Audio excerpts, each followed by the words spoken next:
Hello, my gorgeous friends. I am so curious and excited and enticed by this Aries new moon.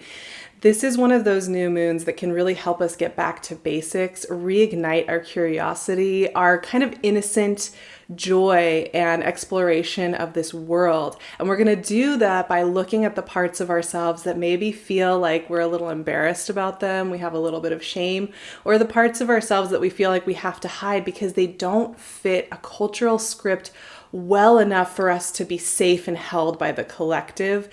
And this is potent stuff. This is some of my favorite topics. These are some of my favorite topics and themes to explore when doing this work. So I'm so excited to be sitting here with you.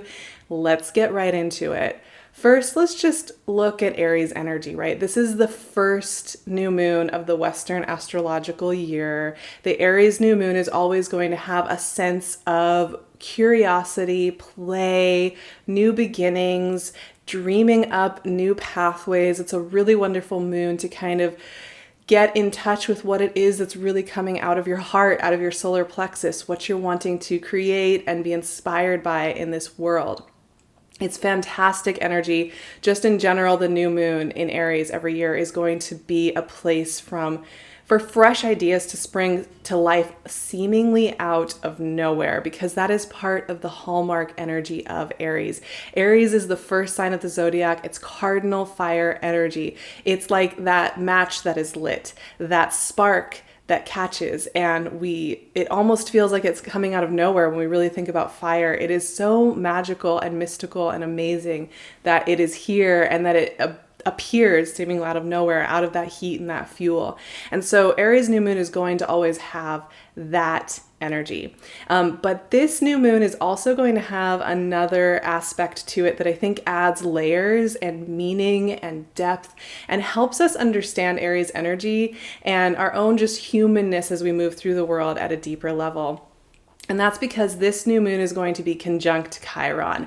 And Chiron is actually one of my favorite energies to work with. Chiron is known as the wounded healer. And this is an energy that is about the things that we think of as our fatal flaw, are the thing we might have shame about, or we might feel is holding us back, or is the thing that is making us less lovable, less capable, less qualified, is the thing, the very ingredient that is going to show us the way and how inextricably linked these things are.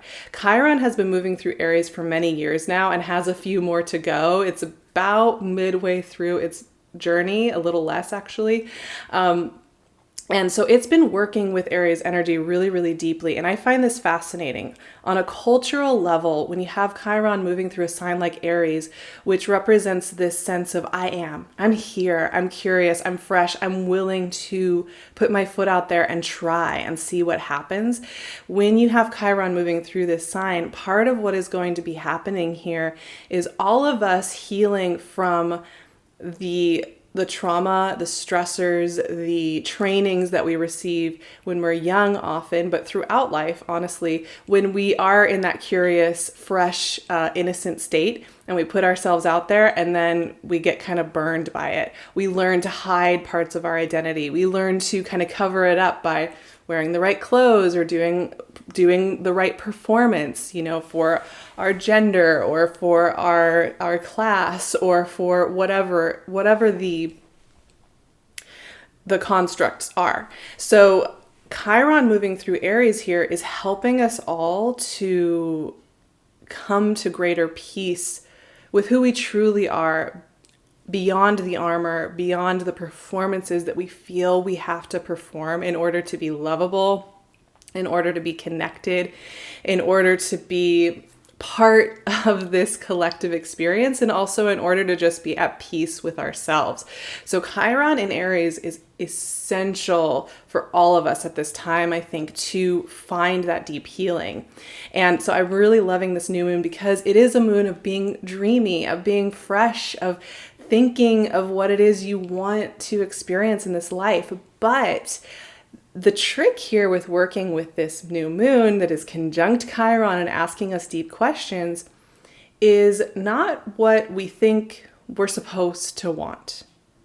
not what feels like this is the right thing to want, the job promotion or a certain amount of things in your home or a certain look, being able to change your body. There's a lot of scripts we're given and told this is like the thing to want.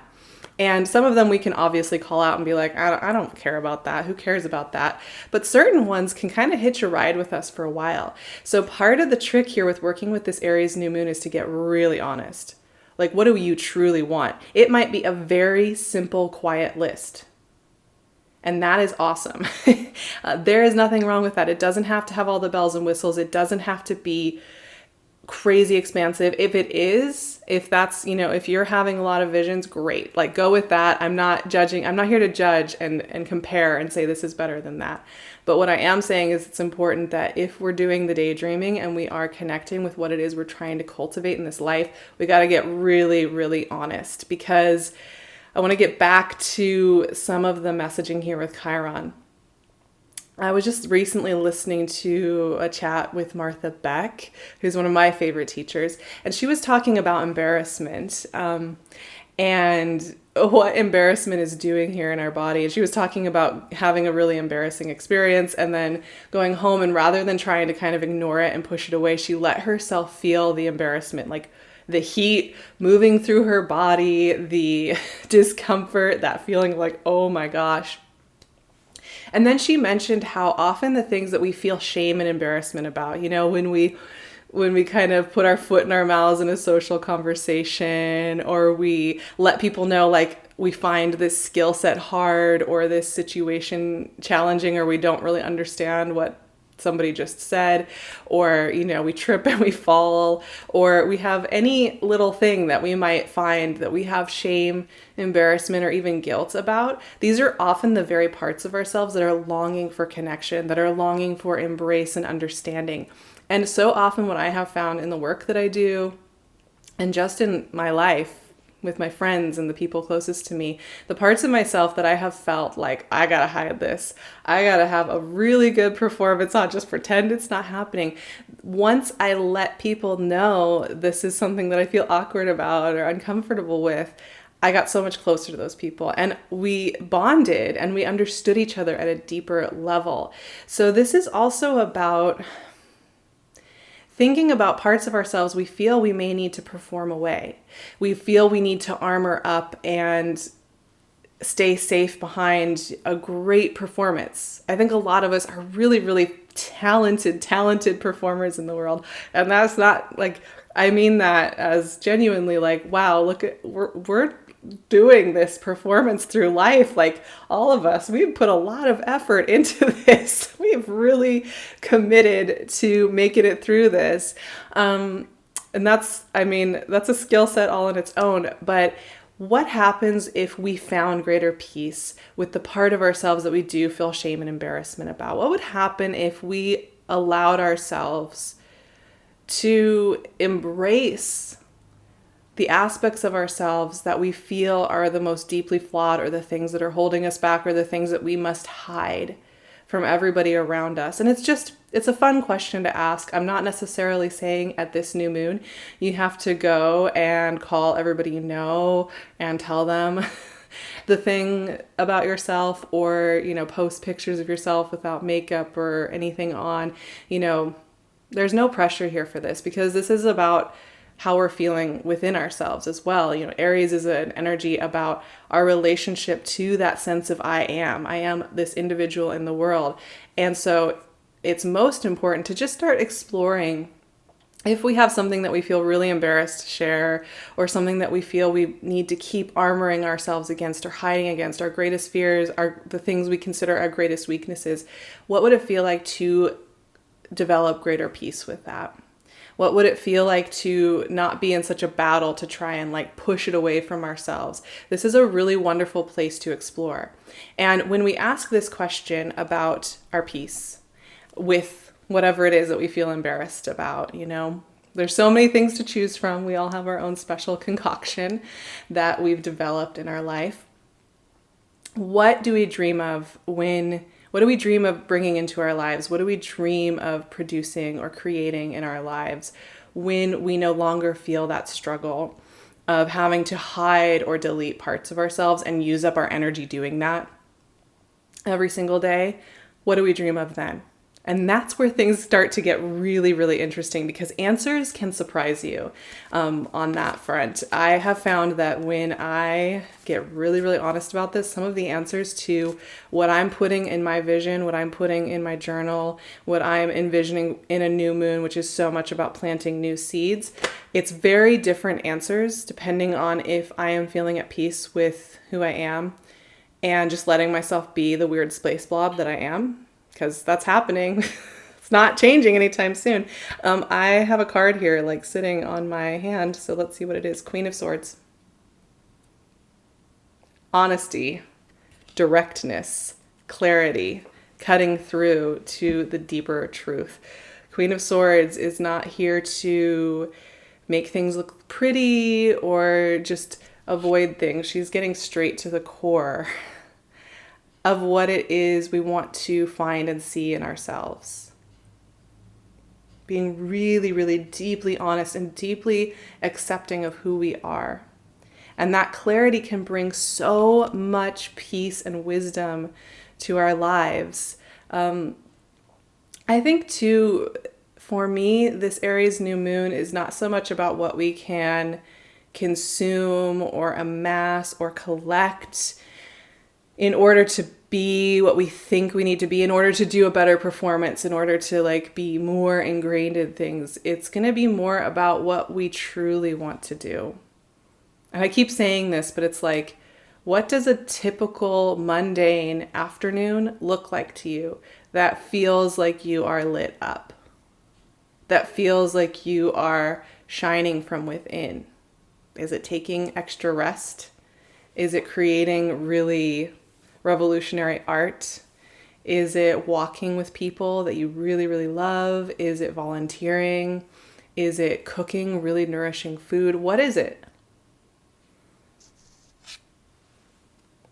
Also, just think about what it would feel like if you felt like you didn't have to cover up and hide the parts of yourself you feel like you have to cover up and hide. Just have fun exploring what that would feel like. What it would feel like for you within your internal system if you weren't trying to hide it from yourself or run away from it. And also what it would feel like if you were in a community, you were around people who just loved you, who were so glad to know that you were on this journey. You know, we're taught so young, and all of us, you know, all these generations before us have been taught in one way or another how to act and how to be. And some of those things maybe are kind of healthy. I don't know. It really depends. There's a wide rainbow on this one. But a lot of these things are just basically the inherent message is there's something wrong with all of us. And what we need to do is to learn to push that down, push it away, hide it, push through, get the armor on, make it happen, convince everybody else that we are not this deeply flawed thing that we have to keep secret. And there's an inherent lie in that. And it's not so much that it's like this insidious systemic, I mean, there is a systemic issue with this here, but a lot of times this is just stuff that's so deeply ingrained that it takes some really sitting with to allow it to fall away and to release.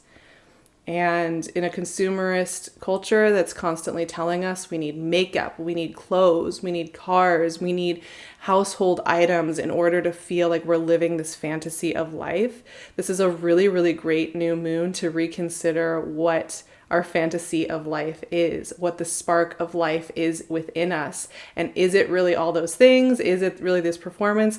And a lot of us are going to find that the answer is no, that armor is taking up a lot of our battery, that it's using up a lot of the fuel within our spirits, and that we don't need to carry it anymore. And I feel like the Queen of Swords is just cutting through that. There's no BS here.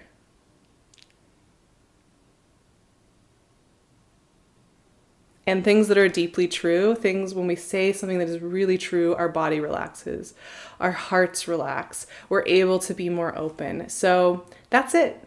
that's the new moon. I didn't even mention that this new moon is also conjunct Mercury, which is fantastic. This is really, really fun, playful energy. So while I've kind of gone into the deeper stuff about releasing shame and guilt, or not even releasing shame and guilt, embracing ourselves, allowing ourselves to feel those things and explore.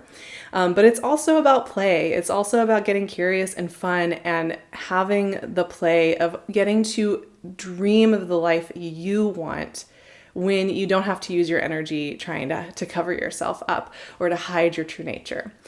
So that's what I got. We are going to be activating this new moon over on my Patreon. We're also going to be chatting every single week. I would really, really love to see you over there. It's an amazing community of souls, and so grateful for all of you who are already there with me there. You can also find me on my Instagram. There's only one true me. I will leave the handle below for you.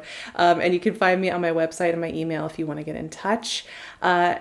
And I would really love it if you stuck around, if you could like, comment, and even subscribe if you're feeling it. It really helps me to keep showing up to do this work. It's something that I don't really love saying it at the end of the videos, but it's just something that really does help me. So I'm going to put that out there. I love you all so much. I will see you very soon. We are heading right toward eclipse season in the end of April. So we are going to have some really interesting conversations coming up. Have a gorgeous new moon and talk to you soon.